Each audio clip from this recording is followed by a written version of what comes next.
Magandang araw sa lahat. Nandito tayo ngayon para magbigay ng kaalaman tungkol sa mga mood and thought disorders. Major depressive disorder. Ano ba ang depresyon?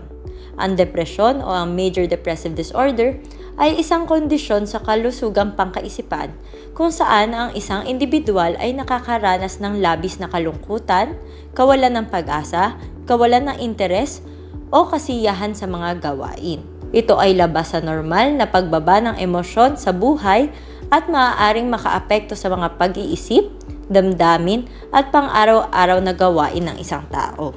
Ano ang mga simptomas? Malungkot na pakiramdam, kawalan ng interes o kasiyahan, pagbabago sa timbang, pagbabago sa pagtulog, agitation o pagbagal sa kilos, pagod o kawalan ng lakas, damdamin ng kawalan ng halaga o guilt, kahirapan sa pag-iisip, at pag-iisip tungkol sa sariling kamatayan. Ano ang sanhi? Ang depresyon ay maaaring maging resulta ng kombinasyon ng genetic, biological, environmental, at psychological na aspeto ng buhay. Maaari rin itong magmula sa mga pangyayari sa buhay tulad ng trauma, pagkawala ng minamahal sa buhay, o stress. Paano ko matutulungan ng pasyente? Gamutan. Ang mga opsyon sa gamutan ay psychotherapy o counseling, gamot o antidepressants o kombinasyon ng pareho. Pagbabago ng pamumuhay. Ang pagsunod sa malusog na pamumuhay ay makakatulong sa paggamot ng depresyon. Regular na ehersisyo, balanseng pagkain, sapat na pahinga, at pamamahala sa stress ay maaaring makapag-angat ng mood o pangkalahatang kaginhawahan. Suporta. Mahalaga ang pagtaguyod ng malakas na suporta galing sa mga kaibigan, pamilya o sa support groups. Ito ay pwedeng magbigay ng lakas, pag-unawa, suporta at karamay sa panahon ng pangangailangan. May pag-asa pa bang gumaling? Sa tulong ng angkop na paggamot at suporta, maraming tao ang nakakaranas ng pagbuti at nagtatagumpay sa kanilang buhay.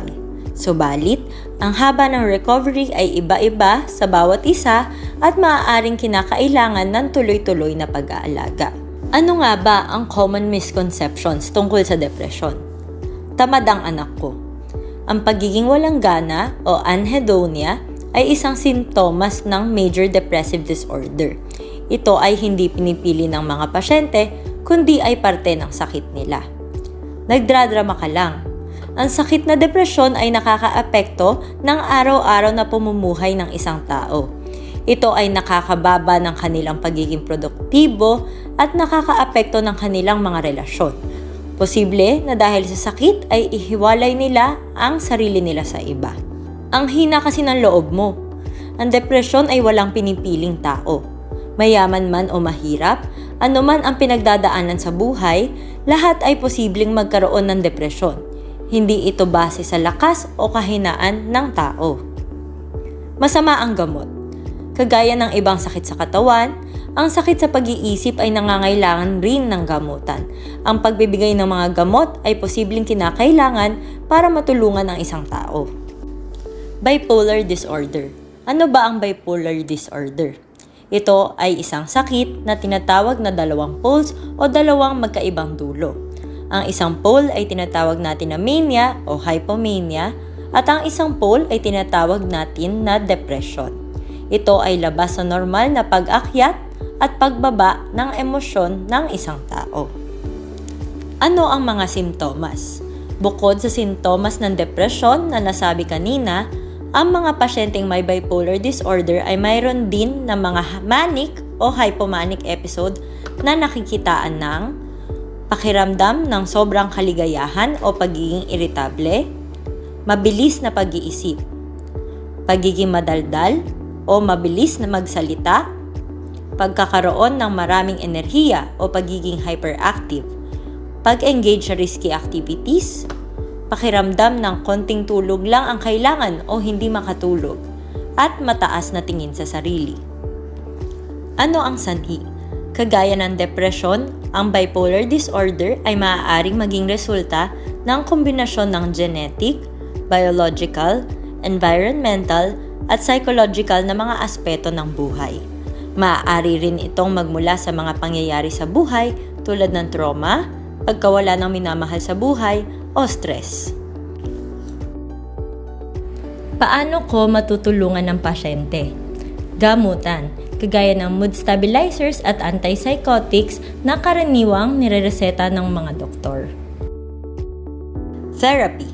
Makakatulong ito sa pagsunod sa gamutan, pangkalahatang kalusugan, at pag-iwas sa mga posibleng magdala ng panganib. May pag-asa pa bang gumaling? 90% o 9 sa 10 tao na mayroong bipolar disorder ay magkakaroon uli ng manic episode sa kanilang buhay. Habang tumatagal ang sakit, napapaikli ang pag-itan ng mga episode. Ngunit, sa pamamagitan ng tuloy-tuloy na gamutan, posibleng mabawasan ang tindi ng mga sintomas. Posibleng makabalik sa pagpasok sa school, sa pagtatrabaho, at hindi imposible na maging matagumpay sa buhay. Common misconceptions. Mood swings lang yan. Maraming tao ang nag-iisip na ang bipolar disorder ay simpleng mood swings lang o pabago-bago ng ugali. Subalit, ang bipolar disorder ay isang seryosong kondisyon sa pag-iisip na nakikitaan ng malubhang pagbabago sa mood na posibleng tumagal ng ilang buwan. Lumalala ang sintomas kapag bilog ang buwan. Walang kinalaman ang pagbabago ng mood sa mga yugto o pagkabilog ng buwan. Bawal ang mga pasyente sa matatamis. Pwede naman ang pasyente sa matatamis. Ngunit, hindi nire-rekomenda ang mga pagkain na may caffeine, gaya ng kape, soft drinks, at tsokolate, na posibleng maging dahilan ng hirap sa pagtulog. Schizophrenia. Ano ba ang schizophrenia? Ang schizophrenia ay isang sakit sa pag-iisip o mental na kondisyon na nagdudulot ng mga pagbabago sa pag-uugali, pag-iisip, at pananaw sa realidad ng isang tao. Ano ang mga simptomas? Delusions, mga maling paniniwala na hindi maitama. Hallucinations, mga naririnig na tunog na walang pinagmumulan o kaya mga nakikita na hindi nakikita ng ibang tao. Disorganized speech, pagsasalita mag-isa o kaya ay pagtawa ng walang dahilan. Disorganized behavior o mga kakaibang ginagawa kagaya ng pagkolekta ng mga gamit, paglalakad-lakad sa daan kahit wala namang pupuntahan. Negative symptoms o hindi pakikihalubilo sa iba, hindi masyado pagsasalita at pagiging walang gana. Ano ang sanhi?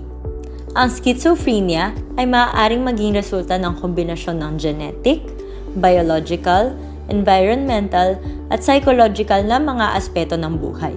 Maaari rin itong magmula sa mga pangyayari sa buhay tulad ng trauma, pagkawala ng minamahal sa buhay, o stress. Paano ko matutulungan ng pasyente?